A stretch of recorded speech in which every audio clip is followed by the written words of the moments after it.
കൊല്ലം തേവലക്കര സർക്കാർ ITIയിൽ കൂട്ട അവധിയെടുത്ത് അധ്യാപകർ വിട്ടുനിൽക്കുന്നത് അറ്റൻഡൻസ് ബുക്കിൽ അവധി രേഖപ്പെടുത്താതെയാണ്. 12 അധ്യാപകർ ഉള്ളിടത്ത് ക്ലാസ് എടുക്കാൻ എത്തിയത് 2 പേർ മാത്രം. പ്രവൃത്തി ദിവസം വിദ്യാർത്ഥികളെ ക്യാമ്പസിൽ നിന്നും തിരിച്ചയച്ചു.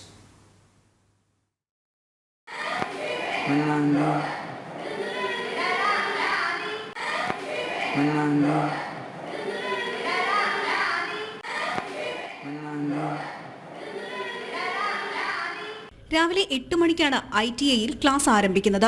പക്ഷേ സമയം 10 മണി കഴിഞ്ഞ് 20 മിനിറ്റ് പിന്നിട്ടിട്ടും ക്യാമ്പസിൽ എത്തിയത് 2 അധ്യാപകരും പ്രിൻസിപ്പലും മാത്രം. ഞാനിപ്പോൾ നിൽക്കുന്നത് തേവലക്കര ITIയുടെ പ്രിൻസിപ്പൽ റൂമിൻ്റെ മുൻവശത്താണ്. ഇന്ന് ശനിയാഴ്ച ദിവസമാണ്. കേരള സർക്കാരിൻ്റെ നിർദ്ദേശപ്രകാരം ഇന്നിവിടെ പ്രവൃത്തി ദിവസമാണ്. രാവിലെ 8 മണിക്ക് തുടങ്ങേണ്ട ക്ലാസ്സാണ്. വിദ്യാർത്ഥികൾ കൃത്യസമയത്ത് എത്തുകയും ചെയ്തു. ഇപ്പോൾ ഇതാ സമയം 10:30 കഴിഞ്ഞിരിക്കുകയാണ് കോളേജിൻ്റെ ക്ലോക്ക്.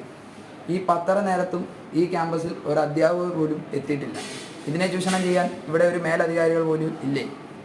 ഇത് ഈ ക്യാമ്പസിൻ്റെ സ്റ്റാഫ് റൂമാണ്. ഒരു അധ്യാപകരും എത്താത്ത നിർഭയമായ ക്ലാസ് റൂമുകളും ക്യാമ്പസിൻ്റെ സ്റ്റാഫ് റൂമാണ് നമ്മൾ കാണുന്നത്. അധ്യാപകർ എത്താത്തതിനാൽ തന്നെ ഭൂരിഭാഗം വിദ്യാർത്ഥികളെയും അറ്റൻഡൻസ് നൽകാതെ തിരിച്ചയക്കുകയാണെന്നും ആരോപണമുണ്ട്. ഇതുവരെ ഇപ്പോൾ 11 മണിയോടടുത്തു.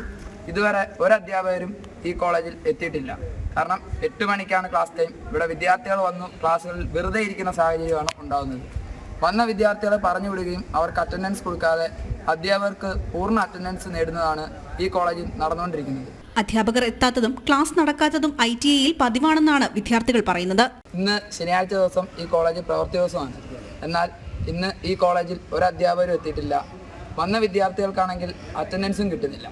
ഇത് ഇന്നത്തെ മാത്രം പ്രശ്നമല്ല, ഇതൊരു തുടർക്കഥയാണ് ഈ കോളേജ്. മിക്ക ദിവസങ്ങളിലും അധ്യാപകർ അറ്റൻഡൻസ് രേഖപ്പെടുത്തുന്നത് വൈകുന്നേരങ്ങളിലാണെന്നും ഇവർ ആരോപിക്കുന്നു. ജനം, കൊല്ലം.